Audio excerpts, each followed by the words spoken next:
السلام علیکم دوستو، اس قسط کے آغاز میں ہمیں دکھایا جاتا ہے کہ الپرسلان اپنے سپاہیوں کے ساتھ گھوڑوں کے اوپر بیٹھ کر جنگل میں سے آگے بڑھ رہے ہوتے ہیں۔ دوسری طرف سلیمان کی بیوی اور گوہر بھی جنگل میں پہنچ جاتی ہیں اور گلاب کے پھولوں کی پتیاں توڑنا شروع کر دیتی ہیں، اور گوہر خاتون کہتی کہ انشاءاللہ یہ جو گلاب کی پتیاں ہیں یہ میرے والد کی بیماری کو ختم کرنے میں مدد دیں گی، انشاءاللہ وہ ان پتیوں کی وجہ سے جلد از جلد ختم ہو جائے گی۔ اور وہ کچھ دیر محنت کرتی ہیں اور گلاب کی پھولوں کی پتیاں جمع کر لیتی ہیں، اور جب وہ جمع کر لیتی ہیں تو وہاں سے جانے لگتی ہیں تو اسی دوران انہیں عجیب عجیب سی آوازیں سنائی دیتی ہیں۔ یہ آواز کسی اور کی نہیں ہوتی بلکہ یہ اقچا خاتون کی ہوتی ہے، اور گوہر کہتی کہ یہ پاگل لڑکی کیا کر رہی ہے، کس طرح کی آوازیں نکال رہی ہے، یہ بہت ہی ڈراؤنی آوازیں نکال رہی ہوتی ہے۔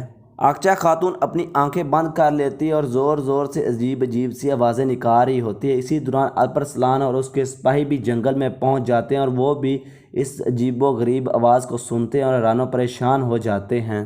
الپرسلان اپنے سپاہیوں سے پوچھتا ہے کہ یہ آواز کس کی ہے، تو حسن صاحب کہتا ہے کہ یہ بھیڑیے کی یا کسی انسان کی آواز نہیں لگ رہی، یہ پتہ نہیں کس کی آواز ہے۔ الپرسلان جلدی سے اپنے گھوڑے سے نیچے اتر آتا ہے اور اس کے سپاہی بھی گھوڑوں سے نیچے اتر آتے ہیں۔ اس کے بعد الپرسلان کہتا ہے کہ حسن صاحب آپ یہیں پر رکے، میں جا کر دیکھتا ہوں کہ یہ آواز کس کی ہے، اور آپ راستے کو محفوظ کریں۔ اس کے بعد الپرسلان اپنا تیر کمان نکال لیتا ہے اور پھر آگے اس آواز کی طرف بڑھنا شروع کر دیتا ہے۔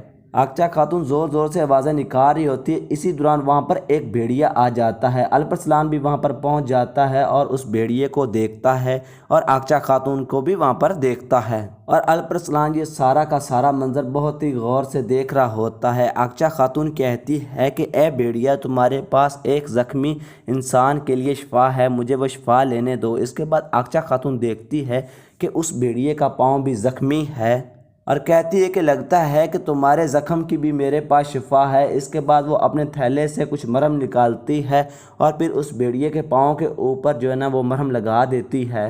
اس کے بعد ہمیں ایک قلعے کا منظر دکھایا جاتا ہے۔ بازنطینی سپاہی مسلمانوں سے کام کروا رہے ہوتے ہیں اور ان کے اوپر کافی زیادہ ظلم کر رہے ہوتے ہیں، انہیں مار پیٹ رہے ہوتے ہیں، انہیں بہت ہی برا بھلا کہہ رہے ہوتے ہیں۔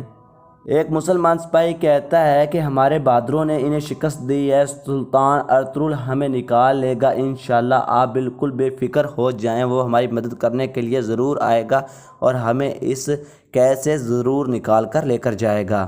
اسی دوران اچانک سے قلعے کا دروازہ کھلتا ہے اور یانیس اپنے سپاہیوں کے ساتھ وہاں پر آ جاتا ہے اور اس سپاہی کے پاس آ کر کہتا ہے کہ ہماری ہار پر آپ اتنا زیادہ خوش نہ ہوں، جب تک میں اجازت نہ دوں یہاں سے کوئی بھی نہیں نکل سکتا، اس قلعے کا صرف اور صرف سلطان میں ہی ہوں۔ اور وہ مسلمان قیدی کہتا ہے کہ آپ بے فکر ہو جائیں، ہمارے سلطان ارطغرل ہیں، جب وہ ہمیں یہاں سے نکلنے کا کہیں گے تو ہم انشاءاللہ ضرور یہاں سے نکل جائیں گے۔ اور یانیس اس کی بات سن کر کافی زیادہ غصے میں آ جاتا ہے اور وہ غصے میں بالکل لال ہو جاتا ہے اور وہ زور زور سے چلانا شروع کر دیتا ہے۔ اس کے بعد وہ اس مسلمان قیدی کو پکڑ لیتا ہے اور اس کے اوپر بہت زیادہ تشدد کرتا ہے، اس کو مارتا ہے، اس کو کوڑے مارتا ہے، اس کے جو ہے نا بہت ہی خطرناک کام کرتا ہے اس کے ساتھ، اور جب تک میں نہ کہوں تم کہیں بھی نہیں جا سکتے۔ اسی دوران وہاں پر دیوجن آ جاتا ہے اور یانیس کو کہتا ہے کہ یانیس تم کہیں نہیں جاؤ گے، اور یانیس بہت ہی غصے میں ہوتا ہے اور کہتا ہے کہ میرا ہاتھ چھوڑ دو، میں جلد از جلد یہاں سے جانا چاہتا ہوں، اور دیوجن اس کا ہاتھ نہیں چھوڑتا۔ اس کے بعد پھر سے ہمیں ایک بار جنگل کا منظر دکھایا جاتا ہے۔ اقچا خاتون بھیڑیے کے پاؤں کے اوپر مرہم لگاتی ہے اور پھر اس کے اوپر پٹی باندھ دیتی ہے۔ جب پٹی باندھتی ہے اسی دوران وہاں پر الپرسلان اس کو دکھائی دیتا ہے اور الپرسلان اس کے پاس آتا ہے اور اقچا خاتون کہتی ہے کہ بولیے حضور آپ یہاں پر کیا کر رہے ہیں؟ تو الپرسلان کہتا ہے کہ اقچا خاتون آپ اکیلی جنگل میں ہیں اور آپ یہاں پر بھیڑیے کے ساتھ کیا کر رہی ہیں؟ اسی دوران اقچا کی نظر الپرسلان کے زخموں کے اوپر پڑتی ہے اور کہتی ہے کہ الپرسلان آپ بھی زخمی ہیں، تو الپرسلان کہتا ہے کہ ان کی کوئی اہمیت نہیں ہے، میں اس سے کوئی فرق نہیں پڑتا۔ اقچا خاتون کہتی ہے ایسے مجھے لگتا ہے کہ جیسے آپ کو فتح نصیب ہوئی ہے، اس لیے آپ کو ذرے برابر بھی درد محسوس نہیں ہو رہا۔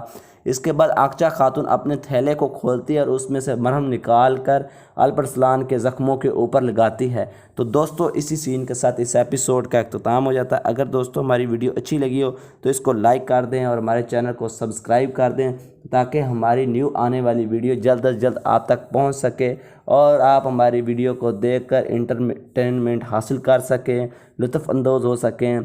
تو اس لیے ہمارے چینل کو جلد از جلد سبسکرائب کر لیں۔ تو ملتے ہیں نیکسٹ ایپیسوڈ میں، تب تک کے لیے دیجیے ہمیں اجازت۔ اللہ حافظ۔